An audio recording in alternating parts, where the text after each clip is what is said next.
ॐ शुक्लां भरधरं विष्णुं शशिवर्णं चतुर्भुजं प्रसन्नवदनं ध्यायेत् सर्वविघ्नोपशान्तये। ॐ सहनाववतु सहनौ भुनक्तु सह वीर्यं करवावहै तेजस्विनावधीतमस्तु मा विद्विषावहै। ॐ शान्तिः शान्तिः शान्तिः। अगजानन पद्मार्कं गजाननमहर्निशम् अनेकदन्तं भक्तानाम् एकदन्तमुपास्महे। श्रीमहागणपतये नमः।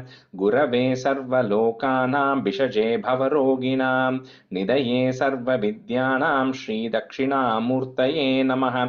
अस्मद्गुरुचरणारविन्दाभ्यां नमः। वसुदेवसुतं देवं कंसचाणूरमर्दनं देवकी परमानन्दं कृष्णं वन्दे जगद्गुरुं। ज्ञानानन्दमयं देवं निर्मलस्फटिकाकृतिम् आधारं सर्वविद्यानां श्रीहयग्रीवमुपास्महे। श्रीहयग्रीवमूर्तये नमः। सरस्वती नमस्तुभ्यं वरदे कामरूपिणि विद्यारम्भं करिष्यामि सिद्धिर्भवतु मे सदा। श्रीमहासरस्वत्यै नमः। उमाकोमलहस्ताब्जसम्भावितललाटकं हिरण्यकुण्डलं वन्दे कुमारं पुष्करस्रजं। வெற்றிவேல் முருகனுக்கு ஹரஹரோஹரா. லோகவீரியம் மகாபூஜ்யம் சர்வரக்ஷாகரம் விபும் பார்வதி ஹிருதயானந்தம் சாஸ்தாரம் பிரணமாம்யகம். சுவாமியே சரணமையப்பா. வாகர்த்தாவிவ சம்பிரக்தௌ வாகர்த்த பிரதிபத்தயே जगतः पितरौ वन्दे पार्वती परमेश्वरौ। श्रीपार्वती परमेश्वराभ्यां नमः। कोमलं कूजयन् वेणुं श्यामलोऽयं कुमारकः वेदवेद्यं परब्रह्मा तस्मै श्रीगुरवे नमः। अस्मद्गुरुचरणारविन्दाभ्यां नमः। श्रीकृष्ण गोविन्द हरे मुरारे श्रीनाथ नारायण वासुदेव।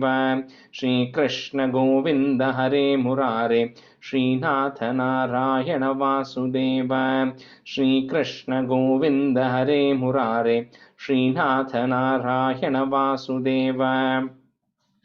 पीताम्बरं करविराजितचक्रशङ्खकौमोदकी सरसिजं करुणासमुद्रं राधासहायम् अतिसुन्दरमन्दहासं वातालयेशम् अनिशं हृदि भावयामि। कृष्णो रक्षतु मां चराचरगुरुः कृष्णं नमस्ये सदा। कृष्णेनैव सुरक्षितोऽहमसकृत् कृष्णाय दत्तं मनः। कृष्णादेव समुद्भवो मम विभो कृष्णस्य दासोऽस्म्यहं। कृष्णे भक्तिरचञ्चलास्तु भगवन् हे कृष्ण तुभ्यं नमः। श्रीगुरुवायूरप्पा शरणं नम्राणां सन्निधत्ते सततमपि पुरस्तैरणभ्यर्थितानपि अर्थान् कामानजस्रं वितरति परमानन्दसान्द्रां गतिं च। इत्थं निःशेषलभ्यो निरवधिकफलः पारिजातो हरे त्वं क्षुद्रं तं शक्रवाटी द्रुमभिलषति व्यर्थमर्त्यप्रजोह्यं। श्रीगुरुवायूरप्पा शरणं श्रीभट्टपादम् अनिशं हृदि भावयामि। वंशीविभूषितकरात् नवनीरदाभात् पीताम्बरात् अरुणबिम्बफलाधरोष्टात् पूर्णेन्दुसुन्दरमुखात् अरविन्दनेत्रात् कृष्णात् परं किमपि तत्त्वमहं न जाने. കൈരണ്ടും കൂപ്പി ഞാൻ വീണ്ടുമീറക്കുന്നു നീരജലോചന നിന്നോടായി. ഏതീനു മഞ്ഞനെ കുമ്പിടേണ്ടാത്തോരു രീതിയിൽ നീ എന്നെ പാലിക്കെന്നായി. കൃഷ്ണ ഹരേ ജയ കൃഷ്ണ ഹരേ ജയ കൃഷ്ണ ഹരേ ജയ കൃഷ്ണ ഹരേ. Welcome everyone. Good evening. So we'll do a quick review of 4. Soumya, can you do 1/2 fourth? And then let's see here. Misuda, you can do the other half. Okay. Okay.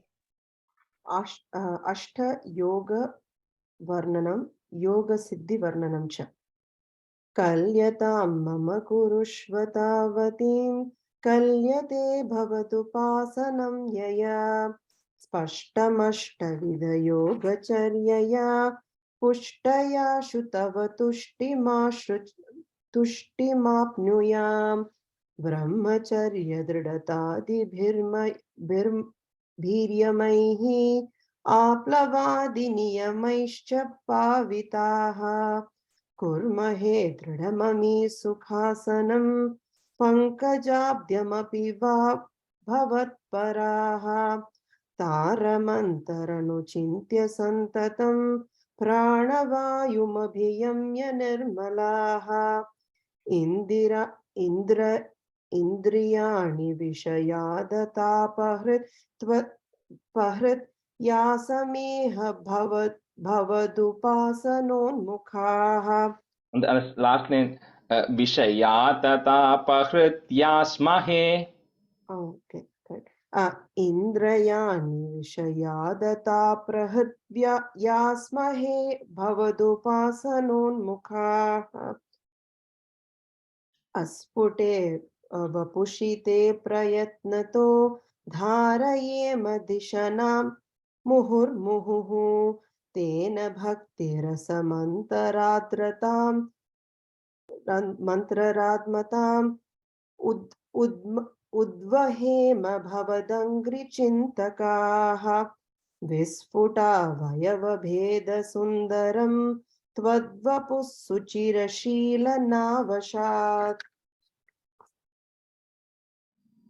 अश्रमं मनसि चिन्तयामहे ध्यानयोगनिरतास्त्वदाक्षयाः ध्यायतां सकलमूर्तिमीदृशीम् उन्मिषन् मधुरताहृतात्मनां सान्द्रमोदरसरूपमान्तरं ब्रह्मरूपमहितेव भासते तत्समास्वदनरूपिणीं श्रुतिं त्वत्समाधिमयि विश्वनायक आश्रिताः पुनरताः परिच्युतौ आरभे महि च धारणादिकम्.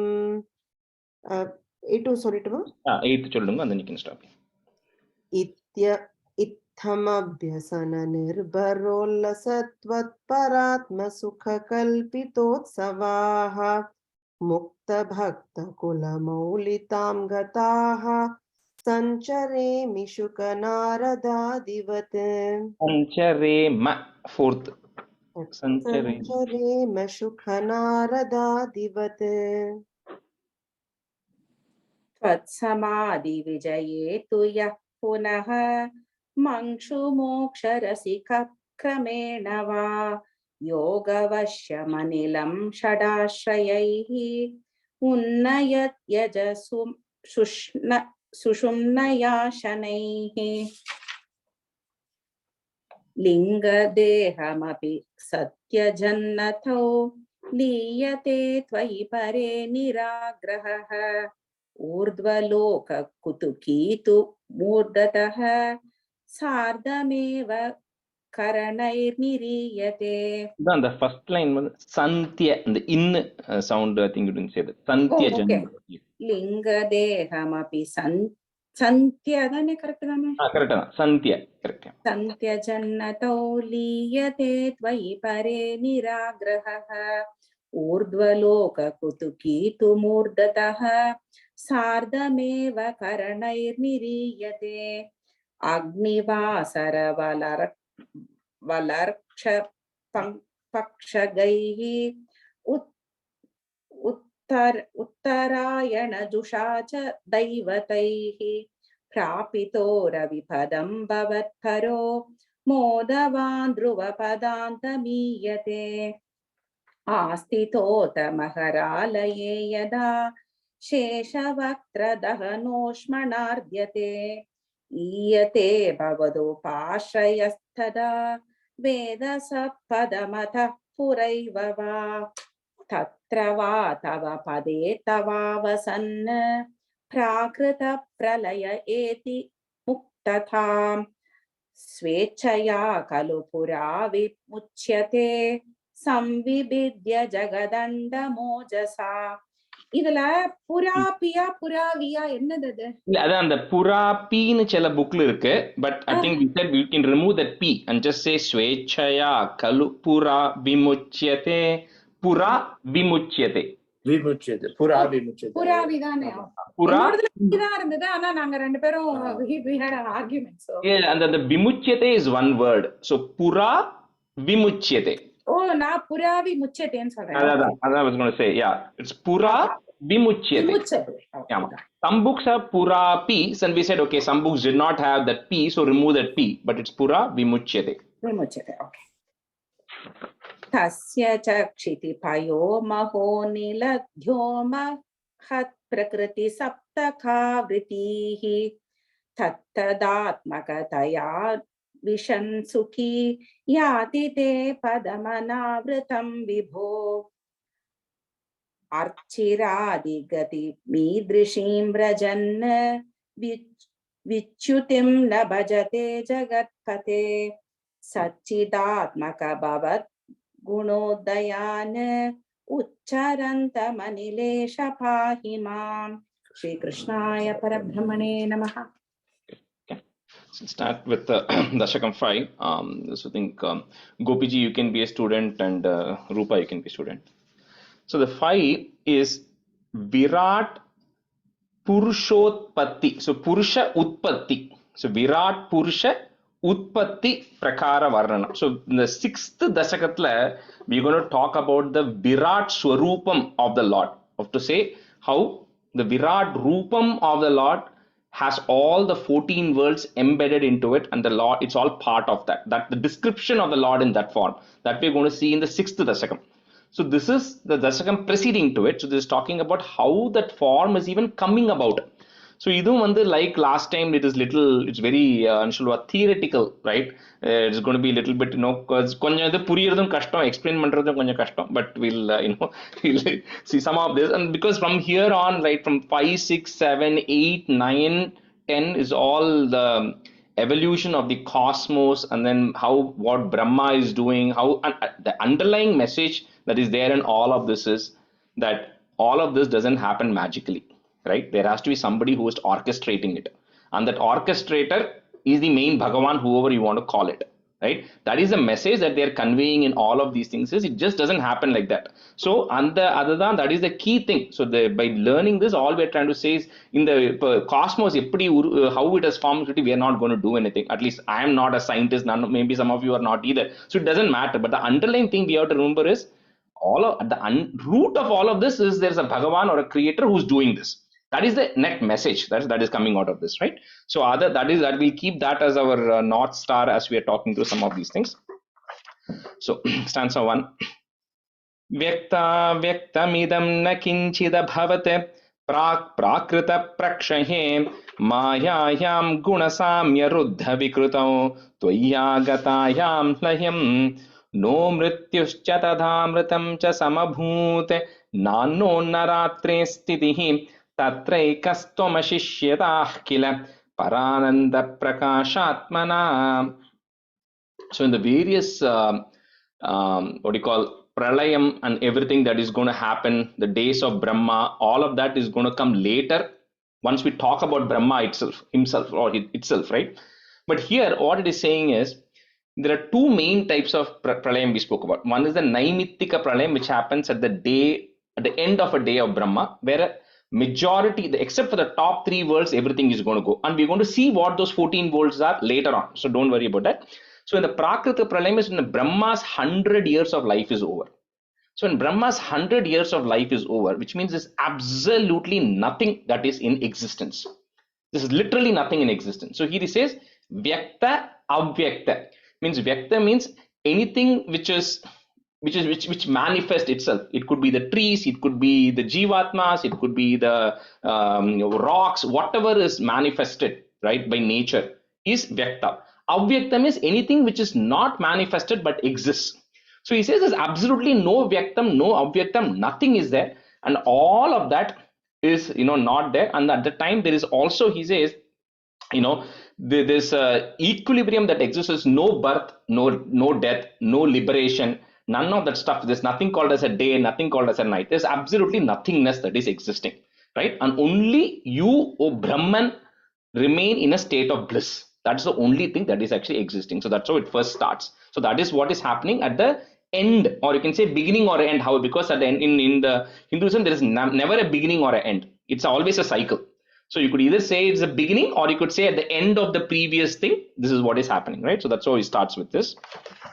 So vyaktamidam na kinchit abhavat, or you can say it together, kinchida bhavat. After that, you put a comma, bhavat prakrita prakshaye mayayam guna samya ruddha vikritau, comma tvaya gatayam layam. व्यक्ताव्यक्तमिदं न किञ्चिदभवत् प्राकृतप्रक्षये मायायां गुणसाम्यरुद्धविकृतौ त्वय्यागतायां लयम्.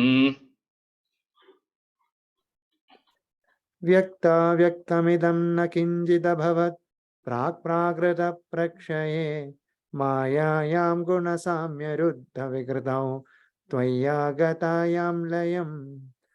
व्यक्ताव्यक्तमिदं न किञ्चिदभवत् प्राक्प्राकृतप्रक्षये मायायां गुणसाम्यरुद्धविकृतौ त्वय्यागतायां लयम्. व्यक्ताव्यक्तमिदं न किञ्चिदभवत् प्राक्प्राकृते प्रक्षये मायायां गुणसाम्यरुद्धविकृतौ त्वय्यागतायां लयम्. व्यक्ताव्यक्तमिदं न किञ्चिदभवत् प्राक्प्राकृते प्रक्षये प्राक्प्राकृतप्रक्षये मायायां गुणसाम्यरुद्धविकृतौ त्वय्यागतायां लयम्.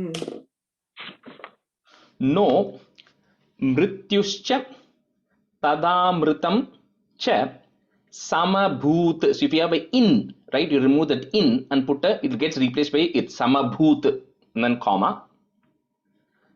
Next one is na-no-na. So in the when there's a half ha and a na that comes generally, right? So some people say it as nah no. Some people say nan ho. Like there are multiple versions of it. This is one of those tricky things where there's no universal acceptance of what it is. But the best way to say some of this thing is, and the H is kind of a silent, right? So nan no. So it's not, you are not only saying na no, but na no. Rumba light on the H sound if you are able to say that. Otherwise it's okay. You can say na no. Idan the Devi Mahatmati Naraya varum and the vanni, right? The vanni is the other example of it. Vahniya, vanhiya, vanni. So it's the right says vanni. And the H and N kind of come together. So anyway, so na no na ratrehe is that, put a is ratres stitihi. So put a visarga at the end of that line, stitihi, comma. Next line, the is goes away.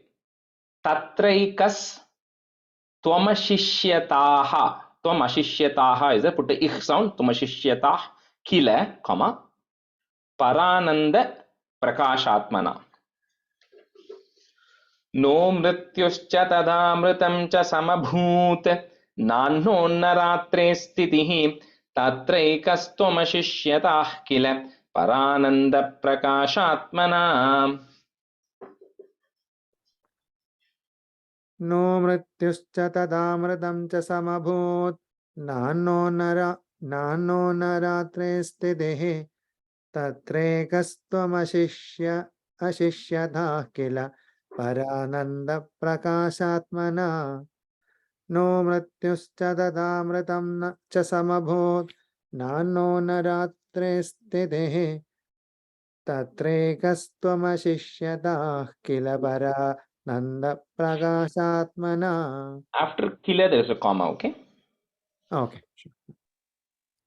No mrityuscha tadamritam cha samabhut nahno naratre stitihi tatraikastvamashishhyatah kila परानन्दप्रकाशात्मना नो मृत्युश्च तदामृतं च समभूत् नाह्नो न रात्रि स्थितिः तत्रैकस्त्वमशिष्यताः किल परानन्दप्रकाशात्मना That's it.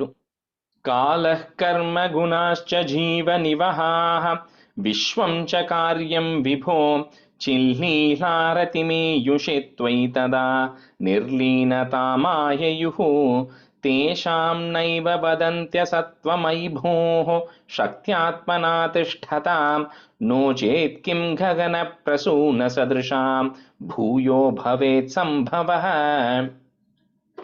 So all the things that we know of, which are the jivatmas which are there, the entire, all the 14 worlds which are there, then all the actions, the karma, the good, bad, and the actions that we are doing, even the concept of time, right? There's a concept of time that we all follow. So where do all of these things go? Or what happens to all these things at the end or the beginning, at the end of the Prakritika Pralaya?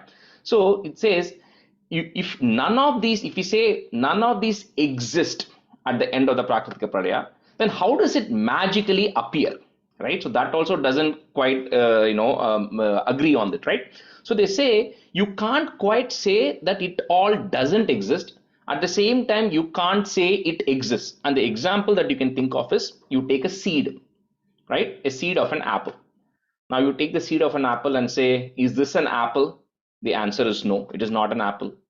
But adhe seed you bury it, and then under the right circumstances, it becomes an apple tree itself, right? So does it mean that the tree was inside the seed? The answer is no, right? So somebody asks, was this tree there or the tree not there? You can't quite answer it. The tree is kind of there in some subtle form inside that seed, right? That's the best answer we can give. So that's what they're kind of saying. The whole creation is like that. At the end of the practical play, you cannot say if something is there or something is not. It's all there, but it's all merged into you.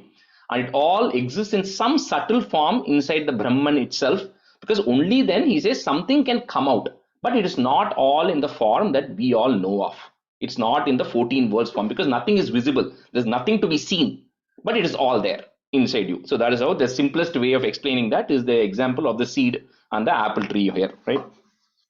So kalaha is there, put a is sound. Kalah karma gunascha jiva nivahaha. Put a visarga there and comma. Some books may not have it. Nivahaha, comma. Vishwam cha karyam vibho, comma. Chillilaratim eyushi. Chillilaratim eyushi tvai tada, comma. Nirlinatam ayayuhu. कालः कर्म गुणाश्च जीवनिवहाः विश्वं च कार्यं विभो चिल्लीलारतिमेयुषे त्वयि तदा निर्लीनतामाययुः. कालः कर्म गुणाश्च जीवनिवहाः विश्वं च कार्यं विभो चिल्लीलारतिमेयुषी त्वयि तदा निर्लीनतामाययुः. कालः कर्म गुणाश्च जीवनिवहाः विश्वं च कार्यं विभो चिल्लीलारतिमेयुषी त्वयि तदा निर्लीनतामाययुः. कालः कर्म गुणाश्च जीवनिवहाः विश्वं च कार्यं विभो चिल्लीलारतिमेयुषी त्वयि तदा निर्लीनतामाययुः. कालः कर्म गुणाश्च जीवनिवहाः विश्वं च कार्यं विभो चिल्लीलारतिमेयुषी त्वयि तदा निर्लीनतामाययुः. तेषां नैव वदन्त्य सत्त्वमयि भोः, कॉमा, शक्त्यात्मना तिष्ठतां, कॉमा, नो चेत् किं गगन प्रसून सदृशां, कॉमा, भूयो भवेत् सम्भवः. तेषां नैव वदन्त्य सत्त्वमयि भोः शक्त्यात्मना तिष्ठतां नो चेत् किं गगन प्रसून सदृशां भूयो भवेत् सम्भवः. तेषां नैव वदन्त्य सत्त्वमयि भोः शक्त्यात्मना तिष्ठतां नो चेत् किं गगनप्रसूनसदृशां भूयो भवेत् Bhuyo bhavet sambhavah. सम्भवः तेषां नैव वदन्त्य सत्त्वमयि भोः शक्त्यात्मना तिष्ठताम् नो चेत् किं गगनप्रसूनसदृशां भूयो भवेत् सम्भवः Sansati. Evam cha dviparardakala vigata vikshamsi srikshatmikam bibhrane tvai chukshubhe tribhuvani bhavaya maya swayam mayatah khanu kala shaktirakila drishtam swabhavopi cha pradurbhuya gunan vikasya vidaduh tasya sahaya kriyam. So dvi parardha.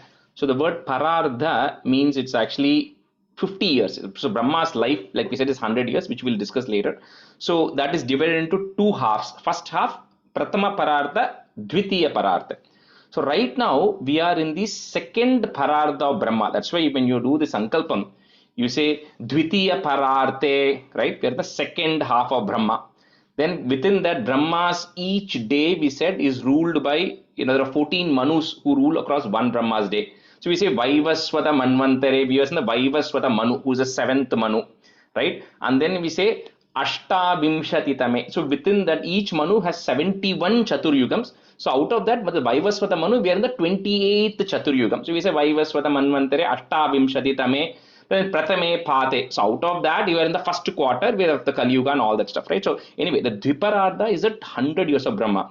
So he says, at the end of this 100 years of Brahma, if for people who know Devi Mahatmyam, right, I'll just say there are two interesting stanzas which this comes in the Ratri Suktam, because Ratri Suktam is you're praying to Yoga Maya, right? In that it says one of the line, I think, let me pull this up here. I think one of them it was Yaya Tvaya Jagat Srashta Jagat Patyati O Jagat. It says, oh Yogamaya, you put Vishnu to sleep. Then the last one it says, Prabodam cha Jagat Swami Niyatam Achyuto Lagu. So he says, you then eventually, when the time comes, you wake up Achyuta, right? The Yogamaya. So that's what he says at the end of the two Parardhas of Brahma. When the appropriate time comes, the Lord then has a will to create. See, Brahman, whoever is there, Vishnu, Narayana, whoever, they cannot be bound by desire like we are. Oh, I want to do this. Because the moment you have desire, you then have karma associated, and the Lord cannot have karma. So he doesn't have a will. He doesn't have a desire. He says, you just think about it, and then the process of creation starts. Right? Then all the things start manifesting itself step by step. So the first thing it says, it comes is all the jivas and everybody who is embedded into it, all the souls who are embedded into the Lord, they all start come, all the tendencies, all of that start coming. So step by step, various things are going to come now. But first it says the equilibrium is disturbed when Yoga Maya decides time for creation has happened, and then you then have a will to create, and with your will to create, the entire process is getting started. So evam cha dvi parardha kala vigata viksham si srikshatmikam. So that whole line is together, no pause, comma. Bibhrane tvai, comma. Chukshubhe tribhuvani bhavaya maya swayam. Evam cha dviparardha kala vigata viksham si srikshatmikam bibhrane tvai Chukshubhe tribhuvani bhavaya maya swayam. एवं च द्विपरार्धकालविगता वीक्षांसि सृक्षात्मिकां बिभ्रेणे त्वयि चक्षुभे त्रिभुवनी भावाय माया स्वयं. One anyway, I'll stop. Bibhrane, I think second line. I think that was the word. Bibhrane tvai. एवं च द्विपरार्धकालविगता वीक्षांसि सृक्षात्मिकां बिभ्राणे त्वयि चुक्षुभे त्रिभुवनी भावाय माया स्वयं. एवं च द्विपरार्धकालविगतां वीक्षांसि सृक्षात्मिकां बिभ्राणे त्वयि चुक्षुभे त्रिभुवनी भावाय माया स्वयं. एवं च द्विपरार्धकालविगतां वीक्षांसि सृक्षात्मिकां बिभ्राणे त्वयि चुक्षुभे त्रिभुवनि भावाय माया स्वयं And the second rupa, second in chukshubhe. Okay. शुभे Okay.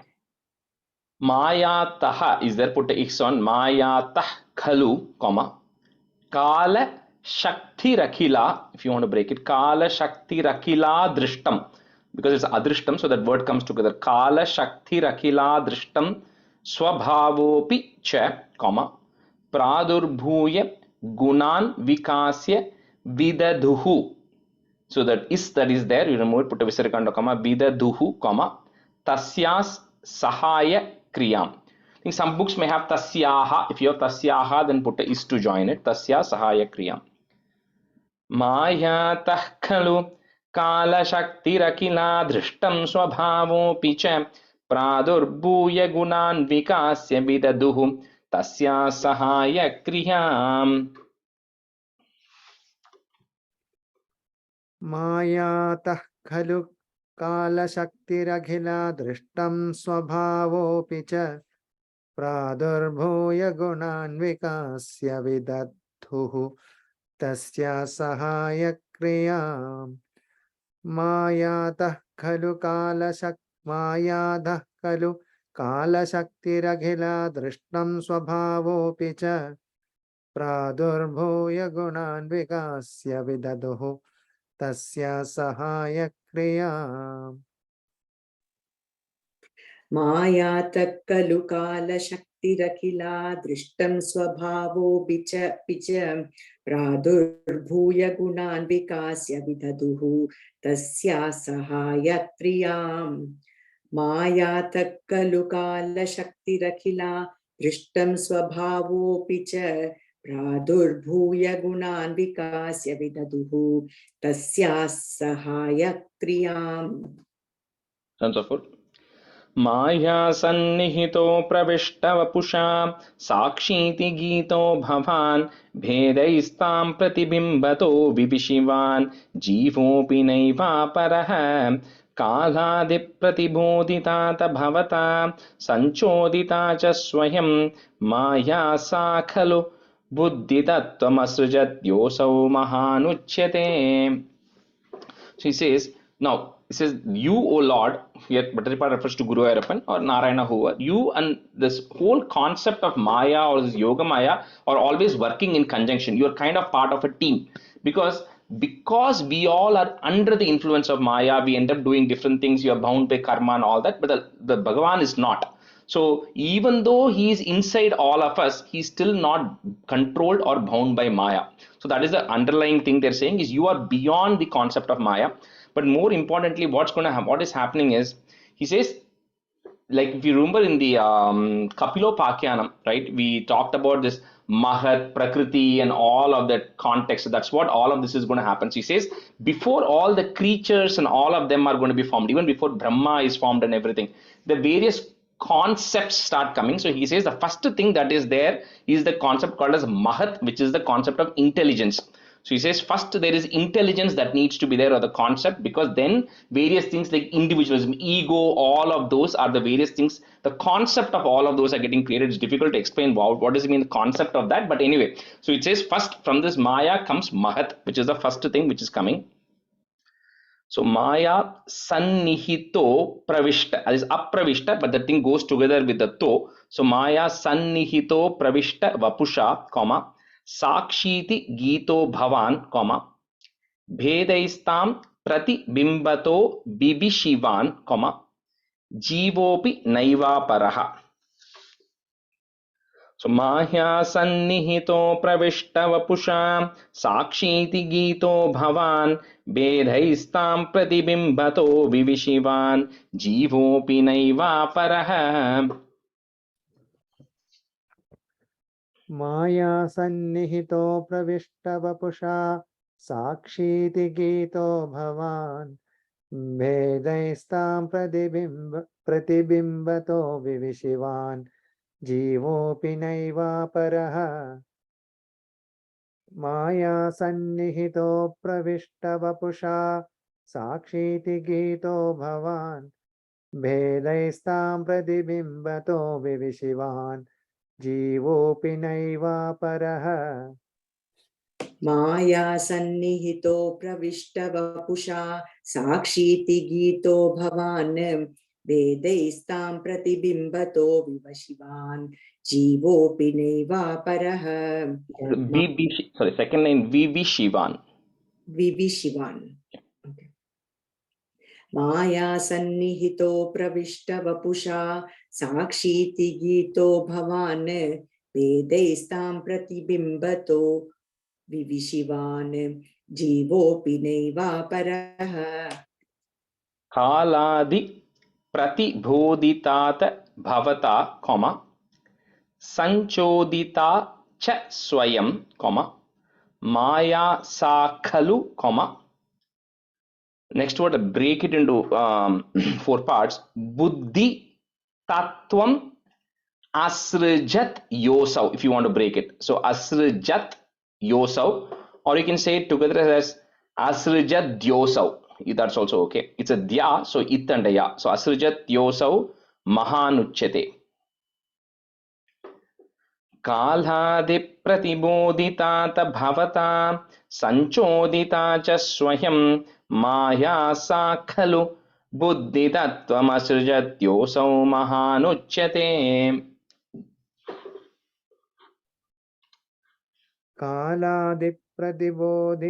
प्रतिबोधिताथ भवता संचोदिता च स्वयं माया सा खलु बुद्धितत्त्वमसृजत् योऽसौ महानुच्यते. कालादिप्रतिबोधिताथ भवता संचोदिता च स्वयं माया सा खलु बुद्धितत्त्वमसृजत् योऽसौ महानुच्यते.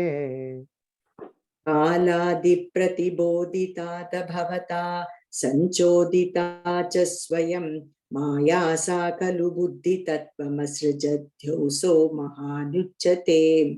Rupa, on the 4th line after khalu there is a comma. Okay. कालादिप्रतिबोधितात भवता संचोदिता च स्वयं माया सा खलु बुद्धितत्त्वमसृजद्योऽसौ महानुच्यते. That's okay.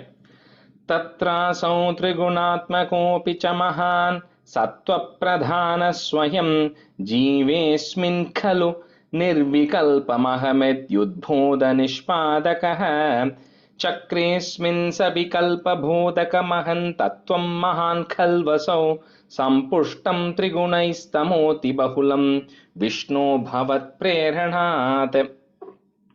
So initially in this concept of that mahat or the intelligence, all the 3 gunas, sattva, rajas, tamas gunas, everything is originally in equilibrium. That's when there's nothing.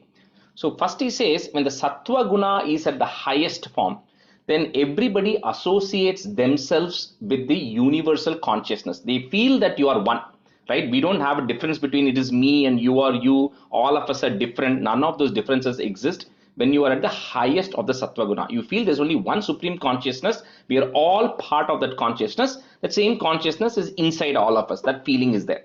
But however, he says, because of your will, for this creation, for the evolution to happen, what happens is then the tamo gunam goes up. Then the concept of individuality starts coming. That's what he calls ahankaram. Ahankaram doesn't mean, it's like the sense of ego or minus or individualness. So here it doesn't mean like a personal ego or ahankaram. It just says the concept of uniqueness is coming up. Because if everybody thinks everybody has high sattva guna, then there's no differentiation between you and me. We all think we are all part of the same consciousness. But then there will be no evolution or there will be no cosmos. So for that to evolve, the tamo guna, there's a disruption that happens in the equilibrium, and this concept of individuality, which is ahankaram or ego, is coming up. The concept of that comes up. Tatrasau trigunaatmakopi cha mahan, sattva pradhanaha, is there put is pradhanas swayam, jivesmin khalu, this word nirvikalpam aham it yudbodha, if you want to break it. So you can say nirvikalpam ahamit yudbodha निष्पादकः. Okay. तत्रासौ त्रिगुणात्मकोऽपि च महान् सत्त्वप्रधानः स्वयं जीवेऽस्मिन् खलु निर्विकल्पमहमित्युद्बोधनिष्पादकः.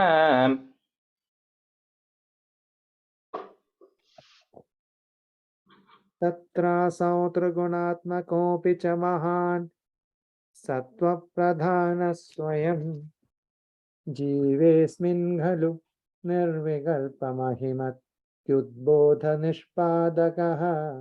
Sorry, Gopiji, that line, nirvikalpam ahamit. If you say kalpam, then it will be ahamit. निर्विकल्प Nirvikalpam ahamit. Okay. निर्विकल्पमहमित्युद्बोधनिष्पादकः.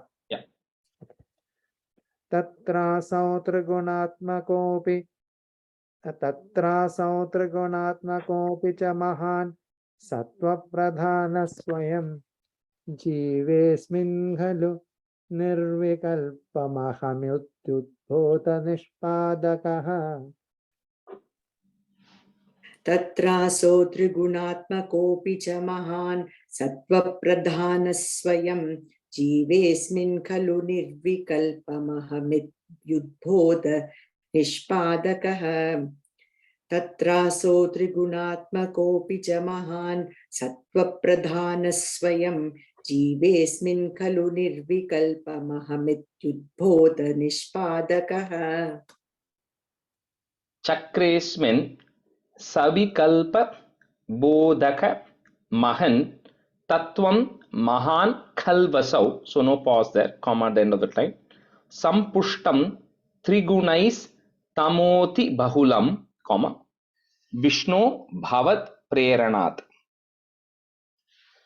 चक्रेस्मिन् सविकल्पबोधकमहन् तत्त्वं महान् खल्वसौ सम्पुष्टं त्रिगुणैस्तमोति बहुलं विष्णु भवत् प्रेरणात्. चक्रेस्मिन् सविकल्पबोधकमहन् तत्त्वं महाखल्वसौ सम्पुष्टं त्रिगुणैस्तमोति बहुलं विष्णो भवत् प्रेरणा. चक्रेस्मिन् सविकल्पबोधकमहन् तत्त्वं महान् खल्वसौ सम्पुष्टं त्रिगुणैस्तमोति बहुलं विष्णो भवत् प्रेरणा. चक्रेस्मिन् सविकल्पबोधकमहन् तत्त्वं महान् खल्वसौ सम्पुष्टं त्रिगुणैस्तमोति बहुलं विष्णो भवत् प्रेरणात्. चक्रेस्मिन् सविकल्पबोधकमहन् तत्त्वं महान् खल्वसौ सम्पुष्टं त्रिगुणैस्तमोति बहुलं विष्णो भवत् प्रेरणात्. Fantastic. सोऽहं च त्रिगुणक्रमात् त्रिविधतामासाद्य वैकारिको भूयस्तैजसतामसाविति भवन् आद्येन सत्त्वात्मना देवानिन्द्रियमानिनो कृत दिशा वातार्कपाश्यश्विनो वह्नीन्द्राच्युतमित्रकान् विदुविदे श्रीरुद्रशारीरकान्. So I'll say 6 and 7 together, the meaning there. Soham cha triguna kramat, comma, trividhatam asadya. If you want to break it, that ma, trividhatam asadya vaikariko, comma, bhuyas taijasa tamasaviti bhavan. So there is in and a na. So you first after that in you put a comma, bhavan, comma. Next word becomes a, then adhyena sattvatmana. सोऽहं च त्रिगुणक्रमात् त्रिविधतामासाद्य वैकारिको भूयस्तैजसतामसाविति भवन् आद्येन सत्त्वात्मना. सोऽहं च त्रिगुणक्रमात् त्रिविधताम् आसाद्य वैकारिको भूयैस्तेजसतामसां विधिभवन् आद्येन सत्त्वात्मना सोऽहं च त्रिगुणक्रमात् Tribidhatam. त्रिविधताम् आसाद्य वैकारिको भूयैस्त्रेजनतामसां विधिभवन् आद्येन सत्त्वात्मना I think that just second line, Bhuyas Taijasa Tamasa Vitivan. भूयैस्तेज Bhuyas. भूयस्तैजसतामसां विधिभवन् Yeah. सोऽहं च क्रमात् त्रिविधता त्रिविधतामा Tribidhatam Asadya. त्रिविधताम् आसाद्य वैकारिको भूयस्तैजसतामसा विधिभवन् आद्येन सत्त्वात्मना सोऽहं च त्रिगुणाक्रमात् त्रिविधताम् आसाद्य वैकारिको भूयस्तैजसतामसा विधिभवन् आद्येन सत्त्वात्मना Devan Indriya Maninokrita together, comma, Disha Vatarka Pashyashvino, comma, Vannindrachuta. So Vanni Agni, Indra Achyuta. So Vannindrachuta Mitrakan Vidhu Vidhi Sri Rudra Sharirakan. So that whole line is together. Devanindriyamani krita disha vatarkapashyashvino vannindrachutamitrakan viduvide Sri Rudra Sharirakan.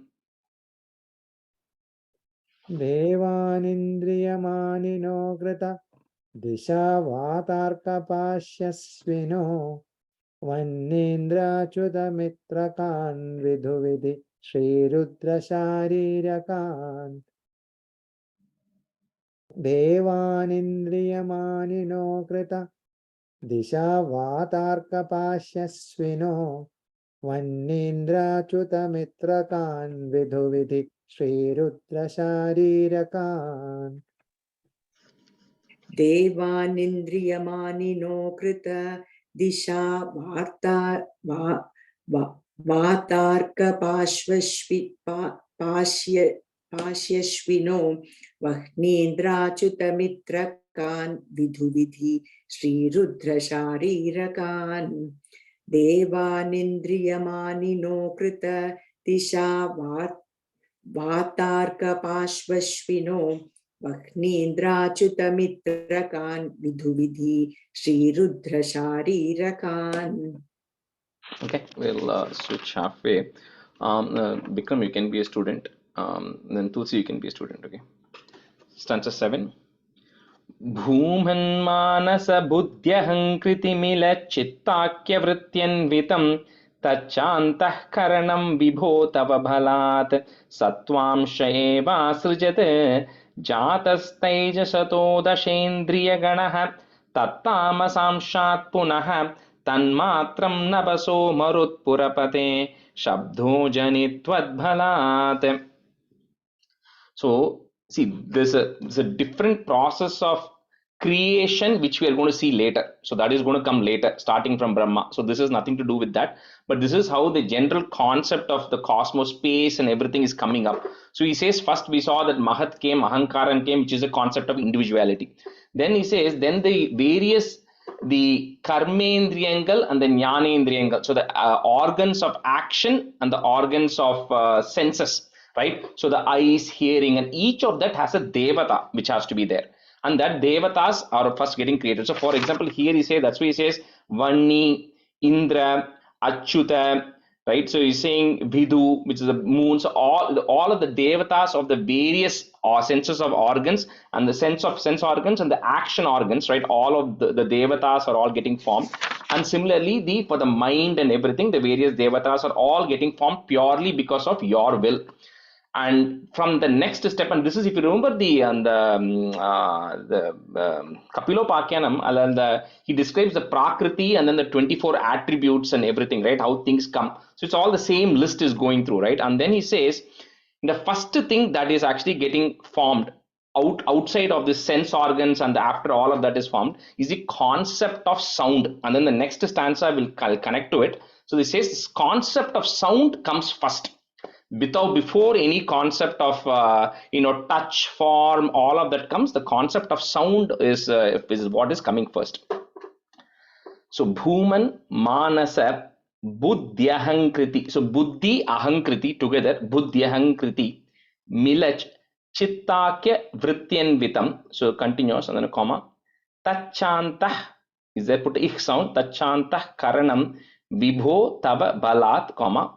Satvamsha eva srijat. Bhumanmanasa buddhyahankriti mila chittakya vrityanvitam tachantah karanam vibho tava balat satvamsha eva srijat. भूमन्मानसबुद्ध्यहङ्कृतिमिलन् चित्ताख्यवृत्त्यन्वितं तच्चान्तःकरणं विभो तव बलात् तत्त्वांश एवासृजत् भूमन्मानसबुद्ध्यहङ्कृतिमिलन् चित्ताख्यवृत्त्यन्वितं तच्चान्तःकरणं विभो तव बलात् तत्त्वांश एवासृजत्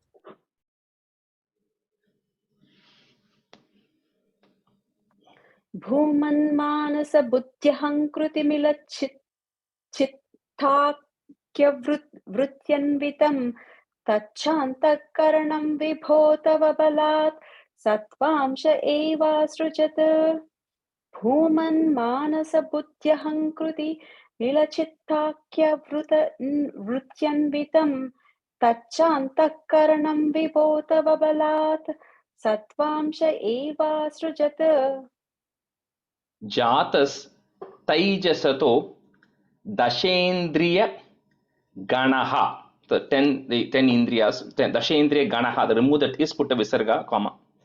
Tattama samshat punaha. Put a visarga there, comma. Next line, there is a is in the beginning that goes away. Tanmatram nabaso marut purapate, comma. Shabdojani twadbalat. जातस्तैजसतो दशेन्द्रियगणः तत्तामसांशात् पुनः तन्मात्रं नभसो मरुत्पुरपते शब्दो जनित्वद्बलात् जातस्तैजसतो दशेन्द्रियगणः तत्तामसांशात् पुनः तन्मात्रं नभसो मरुत्पुरपते शब्दो जनित्वद्बलात् जातस्तैजसतो दशेन्द्रियगणः तत्तामसांशात् पुनः तन्मात्रं नभसो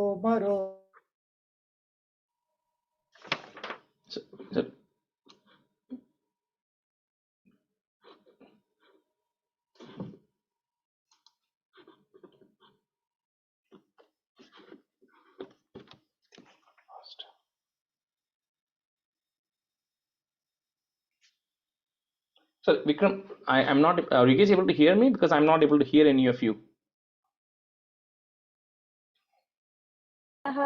तत्तामसांशात् पुनः तन्मात्रं नभसो मरुत्पुरपते शब्दो जनित्वद्बलात्. Sorry, I was, for some reason my internet completely blanked out, so I didn't hear any of you. But I heard Ikram the first time, then I heard Tulsi complete it. Okay, that's fine. I can repeat it. Yeah, just repeat once, right? Sure. जातस्तैजसतो दशेन्द्रियगुणः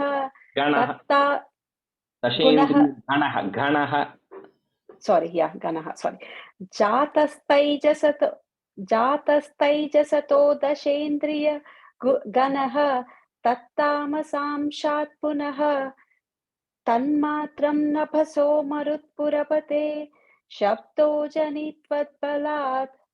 Answer 8. Shabdhat vyoma tatah sasarjita vibho sparsham tato marutam tasmadrupamato mahotacharasam toyam cha gandham mahim evam madhava purva purva kalanat adhyatya dharmanvitam bhutagramamimam tvameva bhagavan prakashayastamasat. So the pancha bhutam that we have, right? So we have Prithvi, earth, space, air, fire, water. We have the pancha bhutam.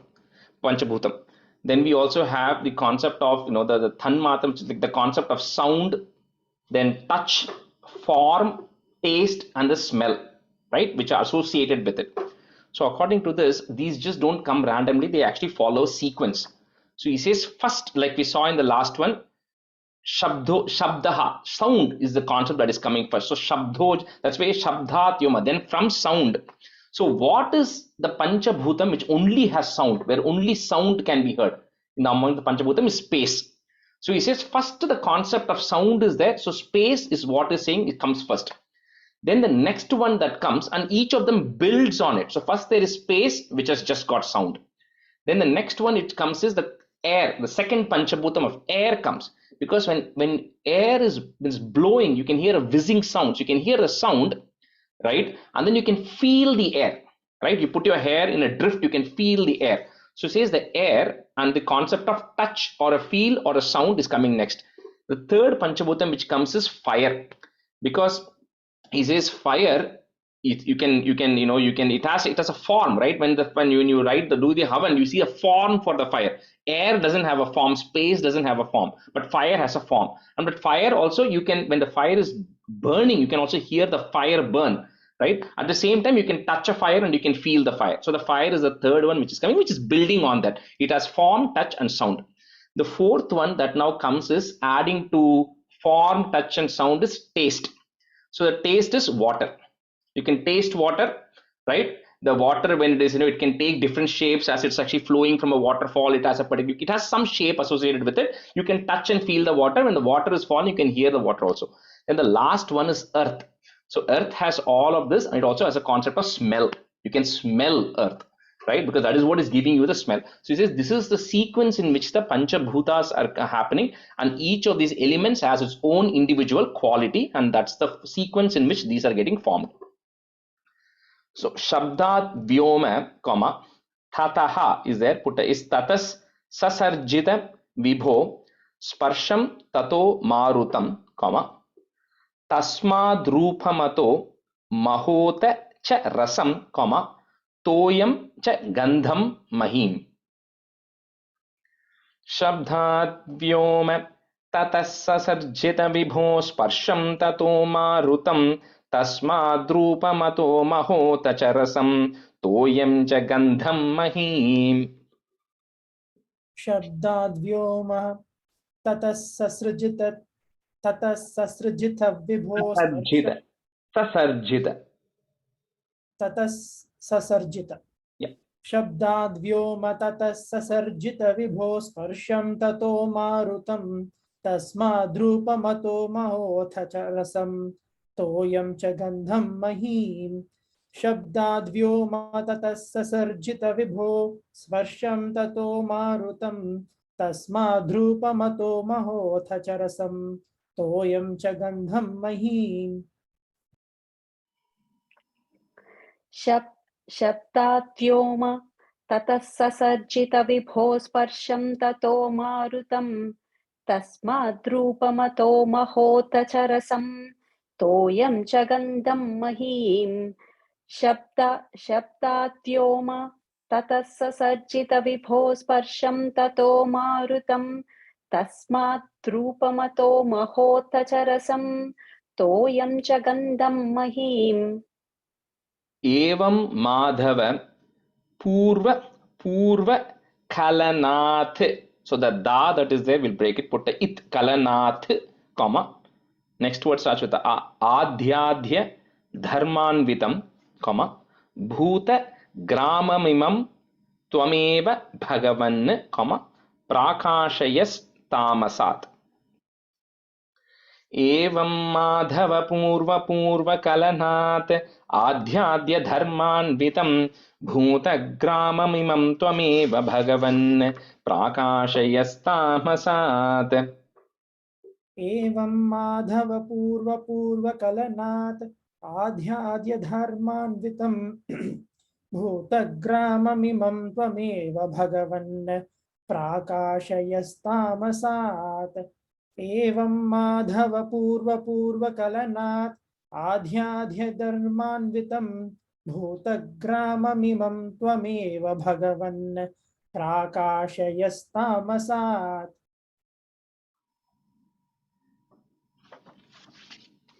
एवं माधव पूर्वकलनात् आच्याद्य धर्मान्वितं धर्मान्वितं एवं माधव पूर्वकलनात् अध्यात्य धर्मान्वितं भूतग्राममिमं त्वमेव भगवन् प्राकाशयस्तामसात्. The third line, adhyadhya.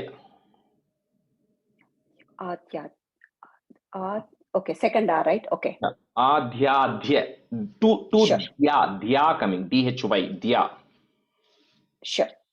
आद्याद्य धर्मान्वितं. Sure.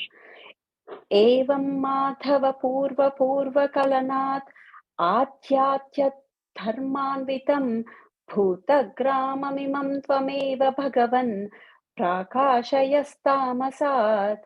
Answer 9.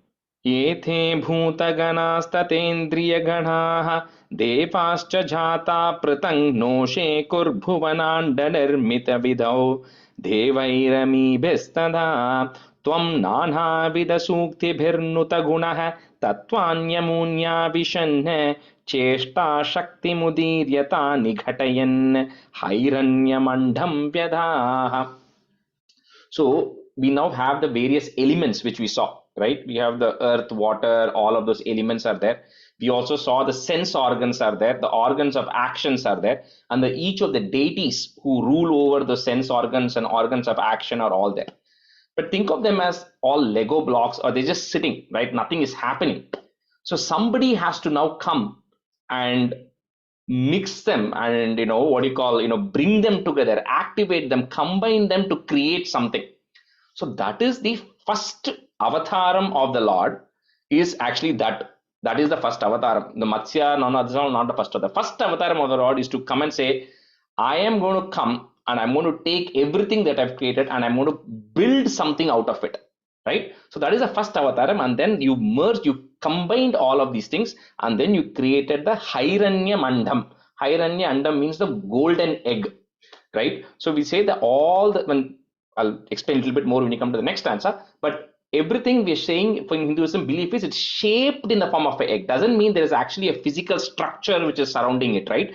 It is golden because it is shining, right, with the light, and then it is in the shape of an egg. So with this, first the shape is getting formed, and then what is going to happen inside we'll see. So that is the Hiranya Andam, the golden egg. What they're saying, the Brahmandam is first getting formed with a combination of all of these things. So ete bhuta ganas tatendriya ganaha, tata indriya ganahas, tatendriya ganaha, put a visarga there, comma, devascha jataha is there, put a if, jataf. Next word, you put a plus at the end of that line first. So jataf pritang ing sound, pritang no shekur. Okay, so pritang no shekur bhuvananda nirmiti vidhau, comma, devairami bhis tada. If your book has pritak, some books may have pritak because then it's ending there, but because the na is coming and we're going to say it together, it becomes a ing sound. Pritang no shekur. Ete bhuta ganastatendriya ganaha devascha jatah pritang no shekur bhuvananda nirmiti vidhau devairami bhistada. एते भूतगणास्ततेन्द्रियगणाः देवाश्च जाताः पृथग्नो शेकुर्भुवनाण्ड निर्मितिविधौ देवैरमीभिस्तदा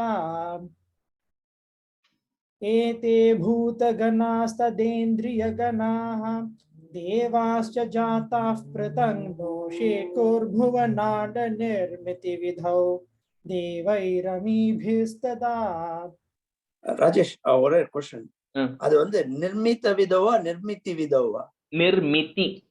நிர்மித்தியா Nirmiti. Okay thank you एते भूतगणास्तथेन्द्रियगणाः देवाश्च जाताः पृथङ् नो शेकुर्भुवनाण्ड निर्मितिविधौ देवैरमीभिस्तदा एते भूतगणास्तथेन्द्रियगणाः देवाश्च जाताः पृथङ् नो शेकुर्भुवनाण्ड निर्मितिविधौ देवैरमीभिस्तदा Tvam nanavira suktibhir nuta gunaha, that is you remove, put visarga no comma, nuta gunaha comma tatvanya munya vishanne. So we have to put a in at the end of that line, vishanne, and then a comma. Next line, the ish that you have, that goes away. Cheshta shaktim udirya tani ghatayanne comma hairanyam andam, or you can say it together, hairanyam andam vyadaha. Tvam nanavida suktibhirnuta gunaha tatvanyamoonya vishanne cheshta shakti mudiryatani ghatayanne hairanyamandam vyadaha. त्वं नानाविधसूक्तिभिर्नुतगुणः तत्त्वान्यमून्यान् vision चेष्टाशक्तिमुदीर्यतानि घटयन् हैरण्यमण्डं व्यधाः त्वं नानाविधसूक्तिभिर्नुतगुणः तत्त्वान्यमून्यान् vision चेष्टाशक्तिमुदीर्यतानि घटयन् हैरण्यमण्डं व्यधाः त्वं नानाविधसूक्तिभिर्नुतगुणः तत्त्वान्यमून्या विशन् चेष्टाशक्तिमुदीर्यतानि घटयन् हैरण्यमण्डं व्यदाः त्वं नानाविधसूक्तिभिर्नुतगुणः तत्त्वान्यमून्या विशन् चेष्टाशक्तिमुदीर्यतानि घटयन् हैरण्यमण्डं व्यदाः. That's it. Andham tat khalu पूर्वसृष्टसलिले तिष्ठत्सहस्रं समाः निर्भिन्दन्न कृताश्चतुर्दश जगद्रूपं विराडाह्वयं साहस्रैः करपादमूर्धनिवहैः निःशेषजीवात्मको निर्भातोऽसि मरुत्पुराधिपसमां त्रायस्व सर्वामयात्. So this Brahmanda, now the first avataram is the Brahmanda is, you, O Lord, now go into this Brahman, the Andham that has created, and now the 14 worlds are getting created. So we spoke last time also, right? We saw Bhuhu, which is the earth ray, then Bhuvaha, Suvaha, Mahaha, Janaha, Tapaha, then Satya, Satya Lokam or Jana Lokam or Brahma Lokam, whatever that is. Then you have the Athala, Vitala, Sutala, Rasatala, Talatala, Patala, Mahatala and Patala, the other 7. So combined they form 14 worlds. 14, and these are 14 worlds doesn't mean it is a region, right? It is like think of it as a plane where there are multiple planetary systems and multiple worlds and everything. So if we say there are 14 such layers, and each of that layer is a progression that happens, right? So we are right now in the middle layer, right? In the Bhulokam and the other systems which are there in the middle layer. And the last time also we spoke about in the Ashtanga Yoga, how you kind of go ascend from one layer to the other and finally you go to the Brahma Loka, Satya Loka, all of that we said. So these 14 worlds together is called as the Virat. It's called Virat. So when we say the Virat Rupam of the Lord, that means we say this Hiranya Mandam, this golden egg and the 14 worlds are nothing but you. Right? So if you try to now imagine that the Lord is there and the 14 worlds are inside of him, that is called as a Virat form of the Lord. So that is what the next chapter is going to be. So that's why this chapter, like I said, is Virat Purusha Utpatti Varnam. Virat Purusha is the Lord who is there with the 14 worlds inside. And the Utpatti, how was that formed? Those 14 layers, which is this just chapter that says, with that, you, O Lord, shined inside of those, inside of you, the 14 worlds shine. And how were you? Like Purusha Suktam, first line, Sahasra Shirsha Purushaha, Sahasraksha Sahasrapad, with 1,000 eyes, 1,000 heads, 1,000 feet. Doesn't mean there are only 1,000, it's thousands. You put an S because it's uncountable. You cannot count it. So you were there with thousands of, and all it means is thousands of eyes just means you are there everywhere. You can see everything you want. Thousands of feet means you can go anywhere you want. That's the kind of meaning of it. Doesn't mean there's somebody walking with 1,000 feet or 1,000 hands, right? So 1,000 hands means you can do anything you want, right? So that Virat form of the Lord, that's the first avataram, is the Virat Purusha avataram, where you are then going into the Hiranyandam and you're creating the 14 worlds. So that Lord of Guruvayur, please protect me. With that, this Utpatti thing is coming to an end. So Andam Tat Khalu, comma, Purva Srishta Salile Tishtat. Salile Atishtat, but it comes together. Salile Tishtat Sahasram Samaha, comma, Nirbhindan Na Kritash Chatur Dasha Jagadrupam Viradahvayam. So that line is together. Andam tat khalu purva srishta salile tishtat sahasram samaha nirbhindanna kritas chaturdasha jagat rupam viradahvayam. Andam tat khalu purvasrishta salile tishtat sahasram samaha nirbindanna krithat chaturdasha jagadrupam viradahvayam. Andam tat khalu purvasrishta salile tishtat sahasram samaha nirbindanna krithat chaturdasha jagadrupam viradahvayam. Andam tat khalu purvasrishta salile tishtat sahasram samaha nirbhindanna krutash chaturdasha jagadrupam viradahvayam. Andam tat khalu purvasrishta salile tishtat sahasram samaha nirbhindanna krutash chaturdasha jagadrupam viradahvayam. Sahasraihi, so put the ich sound, Sahasraih, Kara Pada Murdhanivahaihi. Murdhanivahaihi, so put a visarga there and comma. Next, on top of that ni, there is a ear, you can remove that. Nishesha Jivatmako Nirbhatosi, comma, Marutpura Dhipa Samam Trayasva Sarvamayat. Sahasraih Karapada Murdhanivahaihi Nishesha Jivatmako Nirbhatosi Marutpuradhipa Samam Trayasva Sarvamayat. Rajesh, Jivatmaka kapro kamarka. Jivatmako kapro, comma, end of that line. Yeah. Sahasraikarapada murdhanivahaihi nishesha jivatmako nirbhatosi marutpuradhipasamam trayasva sarvamayat. Sahasraikarapada murdhanivahaihi nishesha jivatmako nirbhatosi marutpuradhipasamam trayasva sarvamayat. Sahasraikara padamurtanivahaihi nishesha jivatmako nirbhatosi marutpuradhipa samam trayasva sarvamayat. Sahasraikara padamurtanivahaihi nishesha jivatmako nirbhatosi मरुत्पुराधिपसमां त्रायस्व सर्वामयात्. Shri Krishna Parabhramane Namaha. We'll just do one stanza of this.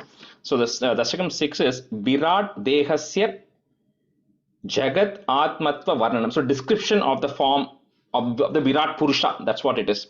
Now the question is, why is this important? So this is directly coming from the Rig Veda. So Purusha Suktam also came from the Rig Veda, and this is kind of a lot of things from here are part of Purusha Suktam and vice versa only. Now, why is this important, right? So the 10th stanza on this. So I'll just say that, explain the meaning of that, and then we'll go to the first stanza, right? It says, Idrak Jaganmaya Vapustava Karma Bhajam Karma Vasana Samaye Smaraniyamahuhu Tasyantaratma Vapushe Vimalatmanete Vatalayadipa Namostu Nirundhirogan. She says, this form of the Lord, which we are going to now learn over the next 9 stanzas, and all it means is you have to imagine the various things as various parts of the Lord's body, because that's how we can understand, right? Legs and hands and feet and everything, right? The Lord himself does not have all that. Brahman doesn't have that, but we're going to imagine it in that form. He says this description of the Lord, anytime you do any karma, like any puja or anything, that's why we always recite Purusha Suktam at the end of it, because that's what it describes. So that, and also at the, at the end, karma avasana samaya means also the end of all your activities, also the time of your death. So if you're thinking at the time of my death, who should I think about? If you have the choice, right? And it says you think about this Virat form of the Lord. You have to think of the form of the Lord with all the 14 worlds part of him, and he is the ultimate, and everything is embedded inside him. It says you think of this form of the Lord, and that's why this is an important thing of talking about how everything is Virat Purushan, is everything is inside that. So that is the purpose of this Virat form of the Lord, right? Which is the first thing. So we'll just do maybe one stanza here. Evam Chaturdasha Jaganmayatam Gatasya Patalamesha Tava Padatalam Vadanti Padordvadeshamapi Devarasatalam Te Gulphat Vayam Khalu Mahatalam Adbhutatman. And if you want to imagine, hey, what is this going to be, right? Because I'm going to explain in English saying this is this part, this is that part. You can just Google Virat Purusha form, and there are multiple images that will come up, right? And now I think with AI or ChatGPT, you can generate an even better image of what it is supposed to be, right? So it will then generate an image which you can then keep in your mind, and it's going to show some form of the Lord with the various worlds. That's what it's going to show anyways. So anyway, he says, you, O Lord, who's taken this Virat Purusha form with all the 14 worlds embedded, first, at the bottom of your feet is the patala. So it's going to go in a sequence. It's going to start from the bottom and then it's go to the top, right? So the bottom of your feet is patala. Next, you go to the top. So your feet is there, the bottom is patala, and the top of your feet, it is mahatala. And then when you further go up and you go to your ankle, it says the top of your feet is a rasatala, and then your ankles are the mahatala. So just talking about the 3 regions of the bottom 3 regions are from the ankle to the top and the bottom. Those are the bottom 3 regions of the feet. So first it's going down, then it will start going up.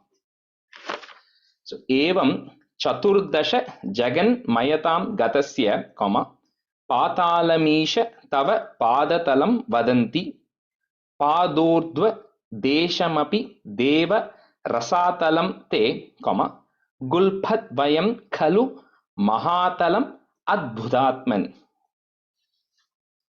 Evam Chaturdasha Jaganmayatam Gatasya Patalamesha Tava Padatalam Vadanti Padordvadeshamapi Deva Rasatalam Te Gulphat Vayam Khalu Mahatalam Adbhutatman. एवं चतुर्दश जगन्मयतां गतस्य पातालमीश तव पादतलं वदन्ति पादोर्ध्वदेशमपि देवरसातलं ते गुल्पद्वयं खलु महातलमद्भुतात्मन् एवं चतुर्दश जगन्मयतां जगतस्य पातालमीश तव पादतलं वदन्ति